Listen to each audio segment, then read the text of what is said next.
अस्सलाम वालेकुम दोस्तों। कुदरत का निज़ाम और किस्मत का खेल देखिए कि 2007 में फ़ौज में भर्ती होने वाला एक नौजवान, जो कि ये तय कर बैठा था कि उसने अब ज़िंदगी के अगले 30 साल एक मिडिल क्लास के तौर पे गुजारने हैं और अपनी तनख्वाह पे गुजारा करना है और रिटायर्ड होने के बाद पेंशन के ज़रिए अपने मामलात चलाने हैं। वो 10 साल बाद यानी 2017 में क्रिकेट की वजह से पूरी दुनिया में उसे फेम मिलती है। जी हाँ, मैं बात कर रहा हूँ फ़खर ज़मान की। ये जो फ़खर ज़मान को फ़ौजी कहा जाता है, ये सिर्फ़ इनकी शक्ल व शुबाहत या जिसामत की वजह से नहीं कहा जाता, बल्कि ये वाक़ई पाकिस्तान फ़ौज में शामिल थे और इन्होंने बाद में फ़ौज से रिज़ाइन करने के बाद पाकिस्तान क्रिकेट को जॉइन किया। तो हम फ़खर ज़मान की जर्नी देख लेते हैं, मुख्तसरन इनकी जर्नी देख लेते हैं। तो ये पैदा हुए काटलंग में। काटलंग तहसील है ज़िला मर्दान की, खैबर पख्तूनख्वा में। ज़िंदगी के इब्तदाई चंद साल इन्होंने वहीं पे गुजारे, तालीम हासिल करते रहे, लेकिन बाद में इनकी फ़ैमिली कराची शिफ्ट हो गई और 10वीं का इम्तिहान यानी मैट्रिकुलेशन फ़खर ज़मान ने कराची से की। उसके बाद इनका क्रिकेट में इंटरेस्ट था, ये क्रिकेट खेलना चाहते थे, लेकिन इनके वाले साहब चाहते थे कि ये अपनी तालीम पे तवज्जो दें। और आपको पता है कि ये हर घर का मामला है, अगर कोई बच्चा स्पोर्ट्स एक्टिविटी की तरफ जाना चाहता हो तो घर वाले उसे रोकते हैं। उसकी वजह ये है कि कामयाबी की रेशो बहुत कम होती है स्पोर्ट्स में, क्योंकि बड़े थोड़े लोगों ने खेलना होता है ना नेशनल लेवल पे। तो खैर इनके वाले साहब ने इन्हें समझाया और इन्होंने वाले साहब की बात मान ली और 2007 में पाकिस्तान नेवी में सेलर के तौर पे ये भर्ती हो गए। उसके बाद पाकिस्तान नेवी में ही रहे। जब इन्हें मौका मिलता था नेवी में, क्योंकि हर डिपार्टमेंट में आप किसी भी शोबे में चले जाएं तो क्रिकेट पाकिस्तान का और इंडिया का मकबूल तरीन खेल है, तो क्रिकेट की टीमें होती हैं। वापड़ा में चले जाएं, वापड़ा की टीम है, इसी तरह नेवी की, आर्मी की, सबकी क्रिकेट टीमें होती हैं। तो ये नेवी की टीम की तरफ से खेलते थे क्रिकेट, लेकिन साफ ज़ाहिर है नौकरी थी, हर वक्त नहीं खेल सकते थे, ओकेजनली इन्हें मौका मिलता था। उसके बाद फ़खर ज़मान की ज़िंदगी का टर्निंग पॉइंट जो है वो है 2012। 2012 में ऑस्ट्रेलिया में एक टूर्नामेंट होता है जिसका नाम था इंटरनेशनल डिफेंस क्रिकेट चैलेंज। अब इसके नाम से ही जाहिर है कि इसमें डिफेंस लगता है ना, इंटरनेशनल डिफेंस क्रिकेट चैलेंज।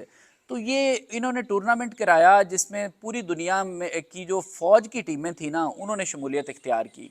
और इस टूर्नामेंट का मकसद था कि ये जो मिलिट्री रिलेशंस है ना, ये इम्प्रूव किए जाएँ। जब मुख्तलिफ फ़ौजें आपस में आके खेलेंगी, हल्के फुल्के माहौल में वो एक दूसरे के साथ कोऑर्डिनेट करेंगी, तो अच्छे रिलेशंस बनेंगे। तो ये जो टूर्नामेंट था ना 2012 वाला, इसमें फ़खर ज़मान को प्लेयर ऑफ द टूर्नामेंट का अवार्ड दिया गया। यानी पूरे टूर्नामेंट में जिस प्लेयर की सबसे अच्छी कारकर्दगी थी वो थे फ़खर ज़मान।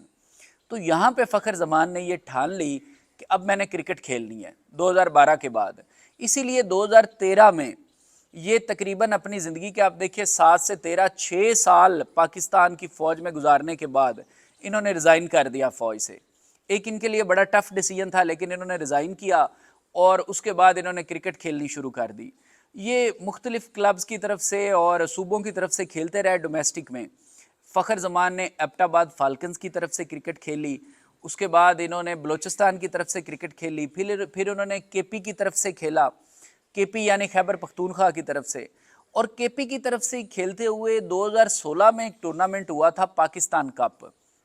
ये बहुत बड़ा टूर्नामेंट था क्योंकि इसमें जो टीमें थी वो सिर्फ 5 थी। मतलब समझ लें कि पूरी पाकिस्तान के बेहतरीन प्लेयर इनमें शामिल थे। 4 हमारे सूबे हैं, पंजाब, केपी, बलूचिस्तान और सिंध, और उसके अलावा 5वीं टीम थी कैपिटल की यानी इस्लामाबाद की शामिल। तो पूरे पाकिस्तान के यानी बेहतरीन प्लेयर्स इनमें शामिल थे। और इस टूर्नामेंट में फ़खर ज़मान फिर एक दफ़ा उभर के सामने आए, क्योंकि जो फाइनल हुआ वो केपी और पंजाब के दरमियान हुआ और फाइनल में केपी ने पहले बैटिंग की और फ़खर ज़मान ने 115 रन्स बनाए। और फ़खर ज़मान के रन्स की वजह से केपी का रन्स 300 से ऊपर हो गया और बाद में जो पंजाब की टीम थी वो कोलैप्स कर गई और केपी ये फाइनल 2016 का पाकिस्तान कप का जीत गया। और इसी की वजह से फ़खर ज़मान को एंट्री मिलती है 2017 में, पाकिस्तान की जो नेशनल टीम है, कौमी टीम में इन्हें एंट्री मिलती है। और 2017 में फ़खर ज़मान डेब्यू करते हैं, वनडे में भी और टी20 में भी ये डेब्यू करते हैं 2017 में, और आते ही छा जाते हैं। वो कैसे कि आप सबको मालूम है कि 2017 में पाकिस्तान और इंडिया के दरमियान चैम्पियंस ट्रॉफी का फाइनल खेला गया था, जिसमें फ़खर ज़मान ने पाकिस्तान की तरफ से 114 रन्स बनाए थे और पाकिस्तान टीम का स्कोर कहीं 325 से ऊपर था। तो जिसके बाद इंडिया ने बाद में बैटिंग की اور وہ سیم صورتحال ہوئی پاکستان کپ والی، فخر زمان کی وجہ سے ہی انڈیا پہ پریشر تھا اور وہ کلیپس کر گئی انڈیا کی ٹیم، اور پاکستان یہ چیمپئنز ٹرافی کا فائنل جیت گیا۔ اب ہم انڈیا سے زیادہ میچز ہارے ہوئے ہیں، لیکن ان کو جواب دینے کے لیے ہمارے پاس ایک ہی ٹورنامنٹ ہے، اور وہ چیمپئنز ٹرافی کا فائنل ہے 2017 والا۔ وہ ہمیں جب بھی کہتے ہیں نا کہ آپ ہم سے ورلڈ کپ میں آ رہے ہیں، تو ہم کہتے ہیں چیمپئنز ٹرافی یاد ہے 2017 والی؟ تو مطلب یہ فخر زمان ہی ہیں کہ جنہوں نے ہمیں کم سے کم کچھ الفاظ دیے ہیں انڈینز کو بتانے کے لیے۔ اس کے بعد فخر زمان مختلف مواقعوں پہ ان کی بیٹنگ، بہت سے مواقعوں پہ اور پہ بھی ان کی بیٹنگ بہت اچھی رہی، لیکن 2021 کا ایک اور یادگار لمحہ ہے جب انہوں نے ساؤتھ افریقہ کے خلاف چیز کرتے ہوئے، جب پاکستان نے چیز کرنا تھا تو 193 رنز بنا ڈالے، اور یہ اس وقت ریکارڈ تھا کہ کسی بھی پلیئر نے سب سے زیادہ رنز جو بنائے تھے چیز کرتے ہوئے، بعد میں بیٹنگ کرتے ہوئے، 193 رنز۔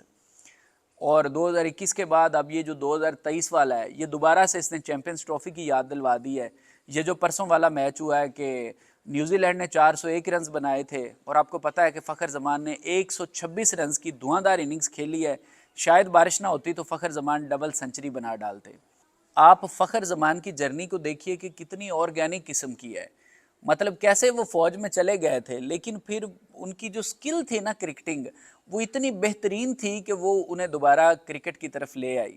10 سال بعد ہی چلے لے آئی، لیکن 2017 میں فائنلی ان کی کرکٹنگ سکل انہیں کرکٹ کی طرف لے آئی۔ تو جو چھوٹے میرے بہن بھائی، میرے ینگسٹرز ہیں، ان کو یہی میسج ہے کہ اپنی سکل پہ کھیلیں۔ اگر آپ اپنی سکل پہ نہیں نہ کھیلیں گے تو پھر زندگی میں آپ میڈیوکر بن کے رہیں گے۔ آپ دیکھیں فخر زمان کی سکل کیا تھی، کرکٹ، جس میں یہ بہترین کر سکتے تھے، تو سیلر کے طور پہ یہ رہتے تو ساری زندگی ایوریج ہی رہتے، لیکن کرکٹ میں آئے تو چھا گئے۔ آپ جب تک اپنی سکل پہ نہیں کھیلیں گے آپ میڈیوکر بن کے رہیں گے، جب اپنی سکل پہ آئیں گے تو پھر آپ چھا جائیں گے دنیا میں۔ تو اپنی سکل پہ کھیلیں، آج کا میسج بھی یہی ہے۔ Thank you very much.